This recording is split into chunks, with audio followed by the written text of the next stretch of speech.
மீன் எடுத்து போக முடியாது தலைவரா, கண்டிப்பா போக முடியாது.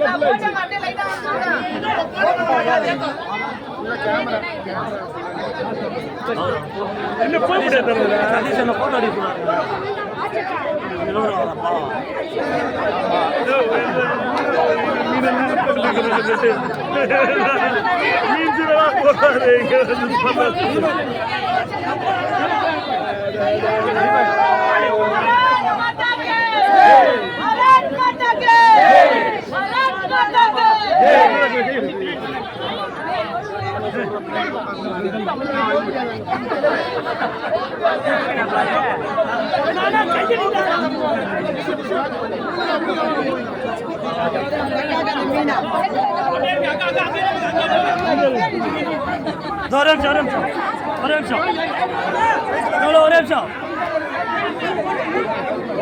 भारत माता की, भारत माता की, भारत माता की.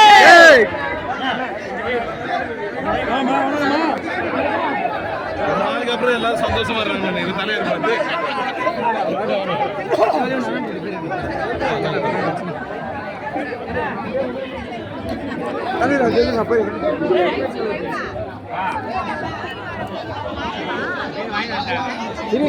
சரிடா மனசு விட்டுச்சுடா.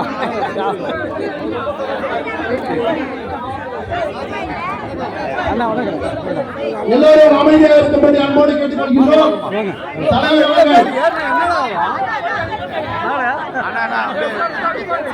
கொஞ்சம் இங்க இருக்கவங்க பின்னாடி போங்க, தயவு செஞ்சு பின்னாடி போங்க. அப்படியே பேசிப்பாங்க. தயவு செஞ்சு எல்லாரும் அமைதியா கேளுங்க. எல்லாரும் அமைதியா உட்காருங்க. தலைவர் பேச போறாங்க. சால்வெல்லாம் கடைசியா மேல அனுப்புங்க. தயவு செஞ்சு தலைவர் அண்ணாமலை அவர்களை உரையை கேட்க வந்த அனைத்து தாய்மார்களும் பெரியவர்களுக்கும் நன்றியை தெரிவித்துக் கொண்டு, திமுகவுக்கு ஊழல் செய்து கைவந்த கலை, அதை முறியடிக்க வந்தாரையா எங்க தலை, அவர்தான் மலை, எங்க அண்ணாமலை. திமுகவுக்கு சங்கு ஊதிய ஒரே தலைவன், அன்பு தலைவன் அண்ணாமலை அவர்கள் உங்கள் முன்னால் உரையாற்ற அன்போடு அழைக்கின்றோம்.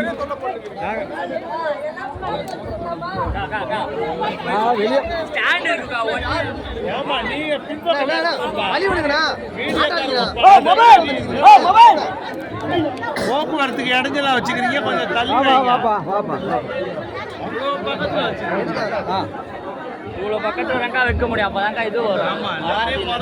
அனைவருக்கும் என்னுடைய அன்பான மாலை வணக்கம். இந்த அற்புதமான மாலை நேரத்தில் நம்முடைய தேசிய ஜனநாயக கூட்டணியுடைய மூத்த தலைவர்கள் அவர்களுடைய முன்னிலையில்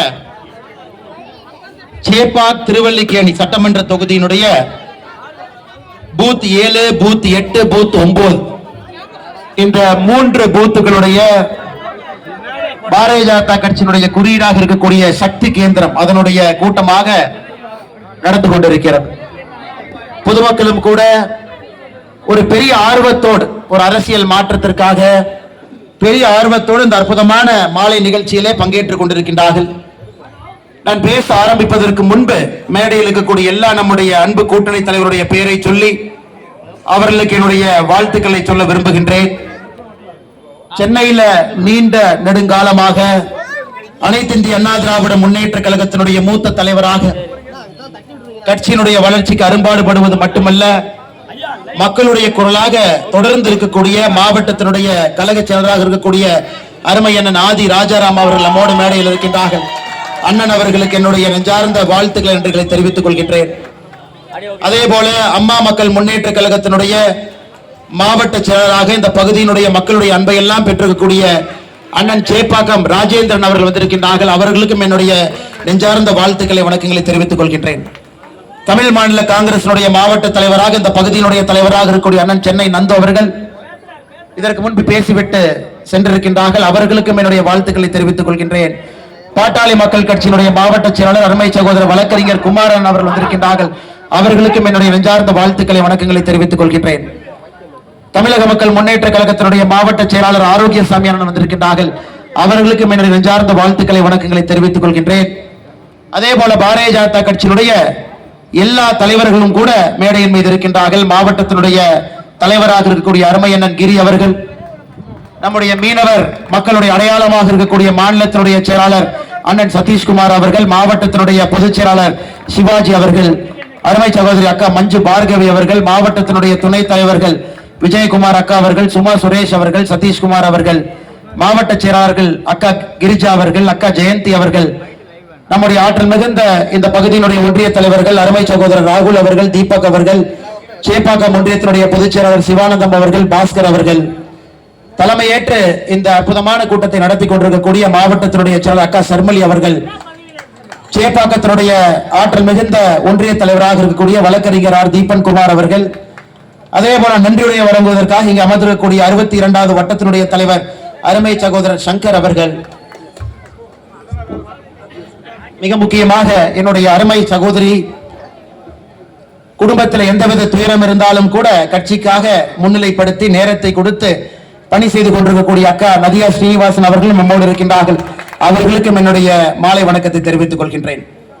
அருமை சொந்தங்களே, நம்முடைய அழைப்பை ஏற்று இந்த அற்புதமான தெருமுனை பிரச்சார கூட்டத்திற்கு வந்திருக்கக்கூடிய தேசிய ஜனநாயக கூட்டணி கட்சியினுடைய எல்லா தலைவர்களையும் தொண்டர்களையும் இந்த மாலை நேரத்தில் வருகின்ற மனமாற நான் வரவேற்கின்றேன்.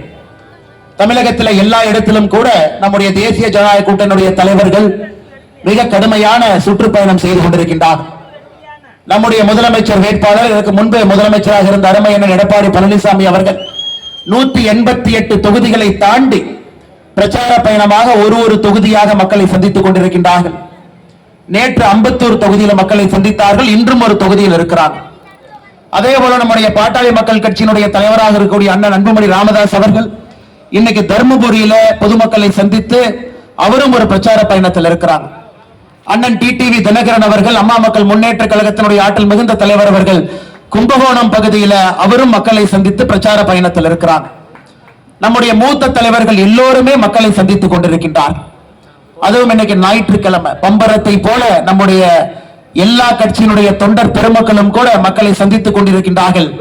எதற்காக? இந்த தீய சக்தியாக இருக்கக்கூடிய திராவிட முன்னேற்ற கழகத்தினுடைய ஆட்சி 5 ஆண்டுகள் கிட்டத்தட்ட பார்த்துட்டோங்க ஐயா. 4 ஆண்டுகள் 11 மாசம், இன்னும் ஒரே மாசம் மட்டும்தான் இருக்கு. எதற்காக இந்த ஆட்சி தூக்கி எறியப்பட வேண்டும் என்று தெருமுனை பிரச்சார கூட்டத்தில் பொதுமக்களை நாம் சந்தித்து பேசிக் கொண்டிருக்கின்றோம். மிக கடுமையாக உழைக்கக்கூடிய பொதுமக்கள் எல்லாம் அந்த பிரச்சார கூட்டம் தெருமுனையில் நடக்கும் பொழுது பக்கத்துல வந்து எட்டி பார்ப்பாங்க. எனக்கு பாரதிய ஜனதா கட்சி மட்டுமே இந்த மாதம் முடிவதற்குள்ள 22,000 இடத்துல இது போன்ற தெருமுனை பிரச்சார கூட்டத்தை நடத்தி முடித்து இருக்கும். ஒரு பெரிய மாநாடு வைக்கும் பொழுது எல்லாரும் அங்க வந்து பார்க்க முடியாது. ஒரு தெருமுனை பிரச்சார கூட்டத்தில் பேசும் பொழுது இங்க இருக்கக்கூடிய ஆட்டோ டிரைவர் என்னன்னு வண்டி நிறுத்திட்டு கேட்பார். ஒரு பஜ்ஜி போடுற அக்கா வெளியே வந்து எட்டி கேட்பாங்க. கடைக்கார அவங்களும் வெளியே வந்து கேட்பாங்க. அதனால் தெருமுனை பிரச்சார கூட்டம் என்பது நம்முடைய அரசியல் பயணத்துல பொதுமக்களிடம் மிக எளிதாக நம்முடைய விஷயத்தை சேர்ப்பதற்கு ஒரு மிக முக்கிய கருவியாக இருக்கிறது. அப்படிப்பட்ட இந்த தெருமுனை பிரச்சார கூட்டத்தை மிக சிறப்பாக நடத்தி கொண்டிருக்கக்கூடிய பாரதிய ஜனதா கட்சியினுடைய எல்லா சக்தி கேந்திரத்தினுடைய பொறுப்பாளர்கள், பூத்தினுடைய தலைவர்களுக்கும் என்னுடைய சிறந்தாழ்ந்த நன்றியை இந்த நேரத்தில் தெரிவித்துக் கொள்கின்றேன். அருமை சொந்தங்களே, தமிழகத்தில் 234 தொகுதி இருந்தாலும் கூட சில தொகுதிகள் மக்களுடைய கவனத்தை பெறும். காரணம், அந்த தொகுதியிலிருந்து முதலமைச்சர் வந்திருப்பார்கள், அந்த தொகுதியிலிருந்து துணை முதலமைச்சர் வந்திருப்பார்கள், அந்த தொகுதியிலிருந்து அமைச்சர் பெருமக்கள் இருப்பாங்க. அப்ப அந்த தொகுதியின் மீது எதிர்பார்ப்பும் அதிகமாக இருக்கும். இது விஐபி தொகுதி, மிக முக்கியமான அந்த தொகுதியினுடைய சட்டமன்ற உறுப்பினர்களாக இருக்கின்றார்கள். இந்த தொகுதிக்கு என்ன செஞ்சிருக்கிறாங்க? அப்படிப்பட்ட ஒரு விஐபி தொகுதியாக பேருக்கு மட்டுமே இருக்கக்கூடிய தொகுதி சேப்பாக் திருவல்லிக்கேணி தொகுதி. வேறு பேருக்கு மட்டும்தான் அது இருக்குதுங்க. தமிழகத்தினுடைய துணை முதலமைச்சராக இருக்கக்கூடிய திரு உதயநிதி ஸ்டாலின் அவருடைய தொகுதியாக இருந்தாலும் கூட இந்த தொகுதிக்கு உண்மையாலுமே நம்ம சுத்தி பார்த்து ஏதாச்சும் வேலை நடந்திருக்கா, அடிப்படை கட்டமைப்பு நடந்திருக்கா? நான் அடுத்த பேச்சுல பேசும்பொழுது நான் சுட்டி காட்டுறேன். அதையெல்லாம் கேட்டீங்கன்னா எந்தவித அடிப்படை கட்டமைப்பும் மேம்படுத்தாம இன்னுமே ஒரு சாதாரண தொகுதியை போல மக்களுடைய அடிப்படை பிரச்சனை எல்லாம் தீர்ப்பதற்கு நேரம் இல்லாம உதயநிதி ஸ்டாலின் அவர்கள் செயலாற்றிக் கொண்டிருக்கின்றார்கள் என்று சொன்னால் அது எந்த விதத்திலும் கூட தப்பு கிடையாது. காரணம், திமுக நண்பர்களை பொறுத்தவரை அவங்களுக்கு என்னன்னா இது நம்முடைய கோட்டை. சென்னையை பொறுத்தவரை நம்முடைய கோட்டை. நம்மை தாண்டி மக்கள் யாருக்கும் ஓட்டு போட போவது கிடையாது. நம்ம தேர்தல் அப்ப திமுக சின்னத்துல போய் நின்னா ஓட்டு போடுவாங்க அப்படிங்கிற ஒரு இருமாப்பம் அவர்களுக்கு இருக்கு, ஒரு எகத்தாளம் இருக்கு. அதே நேரத்தில் சென்னை மக்களை பொறுத்தவரை அவர்களும் வாய்ப்பு கிடைக்கும் பொழுதெல்லாம் திமுகவுக்கு சம்மட்டி அடியாக கொடுத்துக்கிட்டே வர்றாங்க. 2011 சென்னை மாநகரத்தை பொறுத்தவரை திமுகவுக்கு நிறைய சம்மட்டி அடி கொடுத்தாங்க. இன்னைக்கு அதே சம்மட்டி அடி 2026 சட்டப்பேரவை தேர்தலில் திராவிட முன்னேற்ற கழகத்துக்கு எதிராக சென்னை பெருமக்கள் கொடுக்க போகின்றார்கள் என்று நான் சொன்னால் அது நிச்சயமாக தவறாக இருக்க போவது கிடையாது. காரணம், நிறைய காரணத்தை சொல்லலாங்க ஐயா. ஒரு தலைநகரம் எப்படி இருக்க வேண்டும்? ஒரு தலைநகரத்தை பொறுத்த வரைக்கும் ஒரு 4.5 லட்சம் கோடி ரூபாய் பட்ஜெட் போடக்கூடிய ஒரு மாநிலம், இந்தியாவுடைய 2வது பெரிய மாநிலமாக இருக்கக்கூடிய ஒரு மாநிலம் தமிழகம். அதுல மிக முக்கியமாக ஆண்டாண்டு காலமாக மிக முக்கியமான மக்களை கொண்டிருக்கக்கூடிய ஒரு ஊர் சென்னை பெருநகரம். ஆனா அந்த சென்னை பெருநகரத்திற்கு உண்மையாலுமே ஒரு தலைநகரத்திற்கு இருக்கக்கூடிய அந்தஸ்தோடு இவர்கள் வழிநடத்துகின்றார்கள் என்று கேட்டீங்கன்னா கண்டிப்பா கிடையாது. அதை மக்களும் பொறுமையாக பார்த்து கொண்டிருக்கின்றார்கள். எந்தவித வசதியும் கூட இல்ல, பேருக்கு மட்டுமே இருக்கிறார். மழை பெரிதாக பெய்து தெருவுக்கெல்லாம் தண்ணி வரும் பொழுது மட்டும்தான் வேட்டியை மடிச்சு கட்டிக்கிட்டு முதலமைச்சராக இருக்கட்டும், துணை முதலமைச்சராக இருக்கட்டும், போட்டோ ஷூட் நடத்துவதற்கு மட்டும்தான் வீதியில வர்றாங்க. அந்த வீதியில அந்த நேரத்தை தவிர எப்பொழுதுமே வீதிக்கு வருவது கிடையாது. ஏன் இந்த தொகுதியை எடுத்துக்க, 2021 திராவிட முன்னேற்ற கழகத்தினுடைய தேர்தல் அறிக்கை எடுத்து படிச்சீங்கன்னா 2021 மிக தெளிவாக சொல்லியிருப்பார்கள், மீனவ பெருமக்களுக்கு மட்டுமே நாம் ஆட்சிக்கு வந்தா 2 லட்சம் மீனவ பெருமக்களுக்கு வீடு கட்டி தருவோம் என்று சொல்லியிருந்தார். 2021 தேர்தல் வாக்குறுதி. நான் மேடைக்கு வரும்பொழுது மேடையில் இருக்கக்கூடிய எல்லா தலைவர்களுக்கும் அன்பு பரிசாக ஒரு பெரிய மீனை பிடிச்சிட்டு வந்து கொடுத்தீங்க. அந்த அளவுக்கு மீனவர்கள் பெருமக்கள் அதிகமாக இருக்கக்கூடிய ஒரு தொகுதி சேப்பாக்கு தொகுதி. 25,000க்கும் மேற்பட்ட வாக்காளர் பெருமக்கள் மீன்பிடி தொழிலில் நேரடியாக ஈடுபட்டிருக்கின்றார். இன்னைக்கு அந்த மீன்பிடி நண்பர்கள்ட்ட போய் எத்தனை பேருக்கு திராவிட முன்னேற்ற கழகம் ஆட்சிக்கு வந்த பிறகு கடந்த 4 ஆண்டு 11 மாதத்துல உங்களுக்கு வீடு கட்டி கொடுத்திருக்காங்கன்னு கேட்டீங்கன்னா கண்டிப்பா ஒருத்தர் 2 பேர் கூட கை தூக்க மாட்டாங்க. 2 லட்சம் எங்கே இருக்கிறது? துணை முதலமைச்சருடைய சொந்த தொகுதியாக இருக்கக்கூடிய சேப்பாக்கல எத்தனை பேருக்கு சேப்பாக்கம் தொகுதியில வீடு கட்டி கொடுத்திருக்காங்கன்னு நான் கேட்கிறேன். இன்னைக்கு தமிழகத்தில் எங்கே பார்த்தாலும் கூட கஞ்சா புழக்கம் என்பது பட்டி தொட்டி எல்லாம் பரவி கிடைக்கிறது. ஏன்னா இத்தனை ஆண்டு காலமா கஞ்சா இருந்துச்சு இல்லைன்னு சொல்லிங்க, ஆனா இன்னைக்கு வீதிக்கு வந்திருக்கிறது. இன்னைக்கு அரசு பள்ளிக்கூடத்துக்கு போனீங்கன்னா பள்ளிக்கூடத்தில் இருக்கு, மாணவர்களுடைய பையை சோதனை போட்டீங்கன்னா பையக்குள்ள இருக்கும் அளவுக்கு இன்னைக்கு இருக்கு. இன்னைக்கு கஞ்சா புழக்கத்தால பெரும் குற்றங்கள் தமிழகத்திலே அதிகமாகிக் கொண்டிருக்கிறது. இன்னைக்கு இங்க சேப்பாக்கு தெருவில் நாம் நடந்து போய் இங்க கஞ்சா புழக்க வழக்கம் எங்க அதிகமா இருக்குன்னு கேட்டா கூட இங்க இருக்கக்கூடிய சொந்தங்கள் சொல்லுவாங்க, நீலாம் பாஷா தர்காபுரத்தில் இருக்கு, லேடிங் வெல்லிங்டன் மகளிர் பள்ளி அருகில் இருக்கு, நடுக்குப்பம் பக்கத்தில் இருக்கு, கிருஷ்ணாம்பேட்டை சுடுகாடு பக்கத்தில் இருக்கு, சிவராஜபுரத்தில் இருக்கு, மட்டாங்குப்பம் பக்கத்தில் இருக்கு, செல்லம்மா தோட்டத்தில் இருக்கு, மஞ்சக்கோரியில் இருக்கு, பார்டர் தோட்டத்தில் இருக்கு, புதுப்பேட்டையில் இருக்கு. அந்த அளவுக்கு இன்னைக்கு தமிழகத்தில் கஞ்சாவுடைய தலைநகரமாக ஒரு பகுதி இருக்கான்னு கேட்டீங்கன்னா இன்னைக்கு சேப்பாக்கம் பகுதி கஞ்சா புழக்கத்தினுடைய தலைநகரமாக மாறி இருக்கு. இன்னைக்கு காவல்துறை நண்பர்கள் இருக்கிறாங்க, அவர்கள் குற்றம் சுமத்த விரும்பல. இத்தனை ஆண்டு காலமாக இருக்கக்கூடிய அதே காவல்துறை தான், புரட்சி தலைவி அம்மா அவர்களுடைய கைக்கு கீழே இருந்த அதே காவல்துறை அதிகாரிகள் தான். இன்னைக்கு பாரத பிரதமர் நரேந்திர மோடி அவர்கள் ரேடியோவில் மனதின் குரல் நிகழ்ச்சியில பேசும் பொழுது புரட்சி தலைவி அம்மா அவருடைய பிறந்த நாளுக்காக இன்னைக்கு அவர்களை பற்றி பேசியிருந்தார். அன்னைக்கு ஒரு வார்த்தையை சொல்லி இருந்தாங்க, எனக்கு பல ஆண்டுகளுக்கு முன்பு ஒரு பொங்கல் திருவிழா வந்த பொழுது புரட்சி தலைவி அம்மா அவர்கள் நம்முடைய பாரத பிரதமர் மோடி அவர்கள் சொல்லுகின்றார், இன்னைக்கு பொங்கல் திருவிழாவின் பொழுது என்னை அன்போடு தொலைபேசியில் அழைத்தார், சென்னைக்கு வரணும், பொங்கல் திருவிழாவில் எங்களுடைய வீட்டிற்கு வந்து நீங்கள் உணவருந்த வேண்டும் என்று சொன்னார். அப்பொழுது நான் குஜராத்தினுடைய முதலமைச்சராக இருந்தேன். அந்த அழைப்பை ஏற்றுக்கொண்டு அம்மா கிட்ட வந்து பொங்கல் அன்னைக்கு உணவருந்தேன். எனக்கு அம்மாவை பற்றி நினைக்கும் பொழுதெல்லாம் ஒரே ஒரு வாசகம் மட்டும்தான் ஞாபகத்துக்கு வருகிறது, எந்த அளவுக்கு சட்டம் ஒழுங்கு கட்டுக்கோப்பா வைத்திருந்தார், எந்த அளவுக்கு பெண்களுடைய கண்ணியம் இங்கே பாதுகாக்கப்பட்டது, எந்த அளவுக்கு பெண்கள் தைரியமா நடந்து போறாங்கன்னா பெண்கள் பின்னாடி திரும்ப பார்க்க வேண்டிய ஒரு அவஸ்தை அவங்களுக்கு இல்லை. இன்னைக்கு ஒரு பெண் நடந்து போறாங்கன்னா 5 மீட்டருக்கு ஒருக்கா பின்னாடி திரும்பி திரும்பி நடந்து போறாங்க. ஏன்? திரைப்பட நடிகராக இருக்கக்கூடிய திரு ரேவதி அவர்கள் நேத்து இங்கே சொல்றாங்க, இன்னைக்கு சென்னை எனக்கு பயமா இருக்கு, எல்லா இடத்திலும் ஒரு சைக்கிள்ல சர்வசாதாரணமாக சுற்றி திரிந்த நான் எனக்கு சென்னையில சில இடத்திற்கு செல்வதற்கே பயமா இருக்குன்னு திரைப்பட நடிகை திரு ரேவதி அவர்கள் சொல்றாங்க. திமுக ஐடிவி என்ன பண்றாங்கன்னா ரேவதி அம்மாவை போய் ஆபாசமாக தாக்கி கொண்டிருக்கின்றார்கள் சமூக வலைதளத்தில். ஒரு பிரச்சனையை பொதுமக்கள் சொல்றாங்களே, அதற்காக நாம் நடந்து கொண்டிருக்கின்றோமா? 2021 இருந்து 25 வரைக்கும் பாத்தீங்கன்னா குழந்தைகள் பெண்களுக்கு எதிரான பெருங்குற்றம் என்பது ஒரு ஆண்டும் கூட 8 விழுக்காடு அதிகரிச்சுக்கிட்டே இருக்கு. ஆனா சட்டசபையில முதலமைச்சர்கிட்ட கேட்டா ஒரே கேள்விதான், ஒரே பதில் தான் சொல்லுவார். இல்ல எங்கிட்ட ஆதாரப்பூர்வம் இருக்கு, நான் ஆதாரத்தை வெளியிடுறேன், நாங்கள் ஆட்சிக்கு வந்த பிறகு பெண்களுக்கு எதிரான குற்றம் குறைந்திருக்குன்னு ஆதாரத்தை வெளியிடுறேன். ஒரு வடிவேல் ஒரு படத்துல சொல்லுவார், இன்னைக்கு செவ்வாய்க்கிழமை அதனால நான் சண்டைக்கு போக மாட்டேன், இன்னைக்கு புதன்கிழமை அதனால சண்டைக்கு போக மாட்டேன். சட்டமன்றமே முடிஞ்சு போச்சு, எந்த ஆதாரத்தை எப்ப வெளியிட போறார்? கடந்த ஒரு வருட காலமாக தமிழகத்தினுடைய முதலமைச்சர் அவர்கள் சட்டமன்றத்தில் கொடுக்கக்கூடிய ஒரே ஒரு பதில், நான் ஆதாரத்தை வெளியிடுகின்றேன், நாங்கள் ஆட்சிக்கு வந்த பிறகு பெண்களுக்கு எதிரான குற்றங்கள் குறைந்திருக்கிறது என்று சொல்லுகின்றார். ஆனால் நாம் தொடர்ந்து ஆதாரம் கொடுத்துக்கிட்டு இருக்கிறோம். திராவிட முன்னேற்ற கழகம் ஆட்சிக்கு வந்த பிறகு பெண்களுக்கு எதிரான குற்றம் அதிகரித்திருக்குன்னு சொல்றீங்க இல்லையா, சராசரியாக 8 விழுக்காடு ஒரு வருடத்துக்குமே உயர்ந்து கொண்டிருக்கிறது. இந்த எந்த அளவுக்கு இன்னைக்கு தமிழ்நாடு அரசு எந்த அளவுக்கு அறிவாளிகளா இருக்கிறாங்கன்னா, மத்திய அரசுடைய NCRB என்கின்ற அமைப்புக்கு ஒரு ஆண்டு முடியும் பொழுது இங்க இருக்கக்கூடிய டேட்டாவை கொடுக்கணும். அப்பதான் அவங்க தொகுத்து ஒரு புத்தகத்தை வெளியிடுவார்கள். தமிழக அரசை பொறுத்தவரை 2023 இருந்து மத்திய அரசுக்கு அந்த டேட்டாவே கொடுக்கல. 2023, 24, 25 3 ஆண்டுகளும் கூட தமிழகத்தில் ஏற்படக்கூடிய குற்றங்களுடைய எண்ணிக்கையை ஒரு ஆண்டு மத்திய அரசு கொடுக்க வேண்டும். மத்திய அரசு NCRB என்கின்ற புத்தகத்தில் வெளியிடுவார்.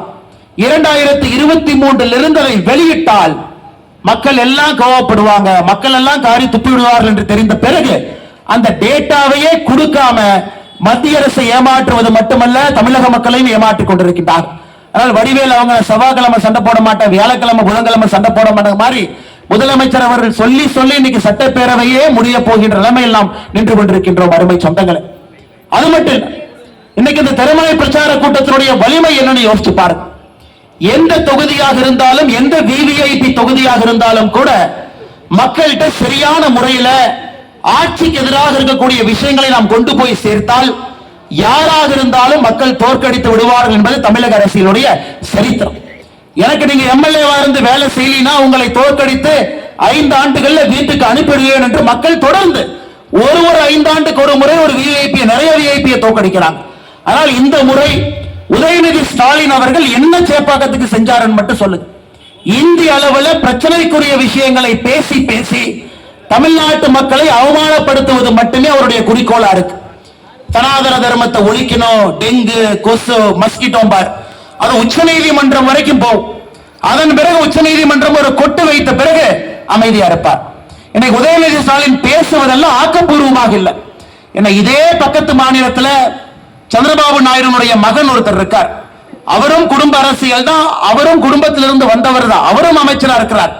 அவர் வாயை திறந்து பேசுவதெல்லாம் இன்னைக்கு விசாகப்பட்டினத்திற்கு கூகுளை கொண்டு வரணும், டேட்டா சென்டர் கொண்டு வரணும், 1,00,000 பேருக்கு வேலை வாய்ப்பு உருவாக்கணும், இத்தனை மொழிகளை கற்றுக் கொடுக்கணும், இளைஞர்களை தயார்படுத்தணும்.